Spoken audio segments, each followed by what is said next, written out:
متعلق نہیں کر رہا ہوں، پوری انسانیت کے لیے کر رہا ہوں۔ ان کا ضمیر بھی تسلیم کرے گا کہ ہاں واقعی یہ صحیح ہے۔ اس لیے تو حضور نے فرمایا کہ کسی اور سے مت پوچھنا، اپنے دل سے پوچھ لینا، جو تمہیں بتائے، جو تمہیں کہے، جو تمہیں آواز آئے اس پر عمل کر لیں۔ اور ہمیں تسلی نہیں ہوتی، اس کے پاس جائیں گے، اس سے پوچھیں گے، اس سے پوچھیں گے، اس سے پوچھیں گے، پھر بھی یقین نہیں آئے گا۔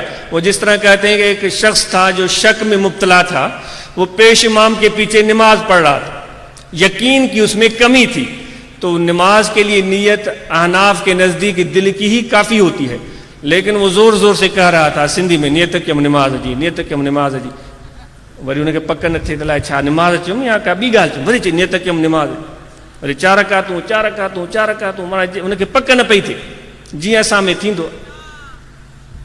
میں نے نماز کی نیت کی، بار بار کہتا رہا، پھر 4 رکعتیں، پھر اس نے کہا کہ پیچھے اس امام کے، تو اس نے کہا پیچھے اس امام کے، دل نے اس کی بات نہیں مانی، یعنی وہ غم میں ایسے شک میں پھنسا ہوا۔ کون سا امام سامنے کھڑا ہے، ختم بات، پیچھے اس امام کو، اس نے کہا نہیں، بات نہیں بنی۔ پھر اس نے آنکھ کے اشارے سے کہا اس امام کے پیچھے، وہ نماز پڑھا، پھر اس نے کہا نہیں، بات نہیں بنی، ابھی بھی یقین نہیں۔ پھر اشارہ کیا سے اس امام کے پیچھے، پھر وہ آگے بڑھا اور پیش امام کے کندھے پر ہاتھ رکھ کر کہنے لگا اس امام کے پیچھے۔ تو دوستو، وہ ہم بھی اس طرح گو مگو کی صورتحال سے دو چار رہتے ہیں کہ اس سے پوچھیں گے، اس سے پوچھیں گے، شاید جو میں نے مشکل کا حل جو میں نے سوچ رکھا ہے، میرے نفس نے، وہ جواب ملے نا، یہ مولوی یہ صحیح ہے وہ غلط ہے، یہ ایسے کہہ رہا ہے وہ ویسے کہہ، یہ ہماری اپنی شرارتیں ہوتی ہیں اندر کی۔ حضور نے تو بات واضح کر دی، اپنے دل سے پوچھو، وہ دل تمہیں بتا دے گا کہ یہ صحیح ہے اور یہ غلط ہے۔ تو میرے دوستو، میں جو آیت کریمہ تلاوت کر رہا ہوں وہ بھی اسی طرح اللہ تعالیٰ نے فرمایا، حقیقت یہ ہے کہ انسان خود اپنے اوپر گواہ ہے، بل الانسان علی نفسہ بصیرہ، حقیقت یہ ہے کہ انسان اپنے نفس پر خود گواہ، اس کو اپنے کچے چٹھے کا پورا پتہ ہے، اس کو سب خبر ہے کہ یہ صحیح ہے اور یہ غلط ہے، لیکن وہ کرتا کیا ہے؟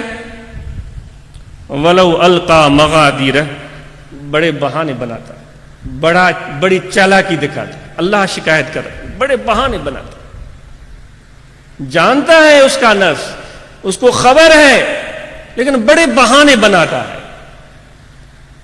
دوستو، اللہ تبارک و تعالیٰ نے اتنی نعمتوں سے نوازا، اتنی مہربانیوں سے نوازا، ہم کیوں اس طرح گمراہی میں، ہم کیوں اس طرح ذلت اور رسوائی سے دو چار ہیں؟ باتیں بہت ہیں، لیکن اس عاجز کا ارادہ تھا کہ 20 منٹ میں گفتگو ختم کی جائے گی، اب بالکل بھی طوالت نہیں کی جائے گی۔ ماشاءاللہ اتنا عقل، اتنا سمجھ، اتنا علم آپ سب کو اللہ نے دیا، آپ بڑے خوش قسمت ہیں، آپ کو بڑی بڑی نعمتوں سے نوازا گیا ہے، استعمال تو کریں دوست، استعمال تو کریں۔ کسی کے گھر میں خزانے پڑے ہوں، اس کے گھر میں 10 لاکھ پڑے ہوں، اور وہ بیچارہ دھکے کھا رہا ہو 1-1 روپے کے لیے روڈوں پر، تو وہ بے وقوف نہیں ہوگا تو اور کیا ہوگا؟ ہمارا حال بھی ہے، ایمان کی دولت بھی ہمیں اللہ نے بخشی، وہ نفس ہمارا سرکش ہے، اس کو بھی سمجھانے کے لیے اندر دل میں احساس باطنی بھی اللہ نے رکھ دیا ہے،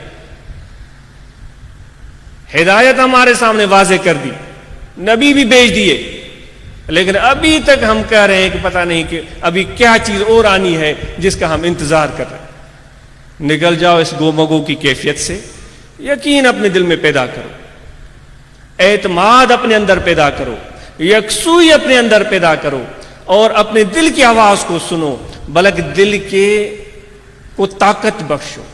آپ نے دیکھا اور ڈاکٹر کے پاس آپ جاتے ہیں اور کہتے ہیں صحیح میری آنکھیں کمزور ہو گئی ہیں، کوئی دوائی ایسی دے دو میری آنکھ کی نظر جو ہے وہ مزید بہتر ہو جائے۔ ڈاکٹر کہتا ہے ہاں فلانی چیز فلانی چیز۔ دوسرا جاتا ہے ڈاکٹر صاحب میرے دانت کمزور ہو گئے، کوئی مجھے دوائی دو کہ میرے دانت بہتر، بھائی یہ نسخہ لے لو۔ تیسرا کہتا ہے کہ میرا دماغ کمزور ہو گیا، ڈاکٹر اس کو دوائی دیتے تھے۔ کبھی ہم اور آپ نے سوچا کہ ہمارا دل کمزور ہو گیا؟ یا مریض الباطن علیک بالدواء، لا یکون ھذہ الدواء الا عند الصالحین، اے باطن کے مریض واجب ہے تم پر اپنے دل کا علاج کرانا، اور کہیں نہیں ملے گا یہ علاج، اور کہیں نہیں ملے گا یہ علاج صالحین کی صحبت میں۔ غوث اعظم کا حکم نہیں، قرآن مجید کا ترجمہ ہے۔ یا ایھا الذین آمنوا اتقوا اللہ وکونوا مع الصادقین، سچوں کے ساتھ ہو جاؤ، ان کے ساتھ رہو۔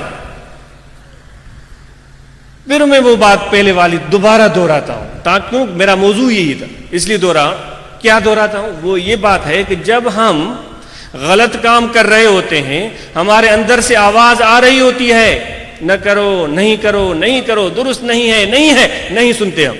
لیکن وہی کام جو ہم چھپ کر چکے ہیں، کوئی اگر ہمارے سامنے، سب لوگوں کے سامنے کرے، انگلی اس پر سیدھی کریں، وہ دیکھو یہ کر رہا ہے، یہ ایسا ہے، ویسا ہے، ایسا ہے، ویسا ہے، یہ دیکھو دگلا پن۔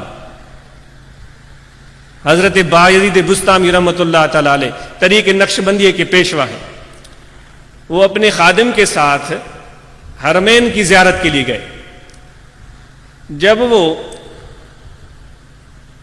مکہ مکرمہ میں یا مدینہ عالیہ میں پہنچے تو لوگوں نے سنا کہ عارف بایزید آ گئے، تو لوگ ٹوٹ پڑے،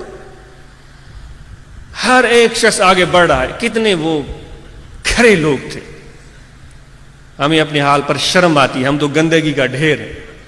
لوگ ان پر ٹوٹ پڑے، اے عارف ادھر آ جاؤ، حضرت ادھر آ جاؤ، میری دعوت یوں، یہ عارف بایزید آ گئے ہیں، ان کی خدمت میں رہو، ان کی صحبت میں رہو۔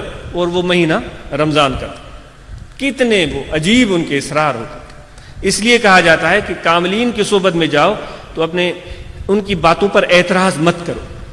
ان کے ہاں نظام ذرا نرم ہوتا ہے، مولویوں کی طرح کڑک نہیں ہوتے کہ ہر ایک تھوڑی تھوڑی چیز پر وہ ٹوک دیں۔ وہ لوگوں کے لیے تھوڑی خلاصگی رکھتے ہیں، تھوڑی آسانی رکھتے ہیں۔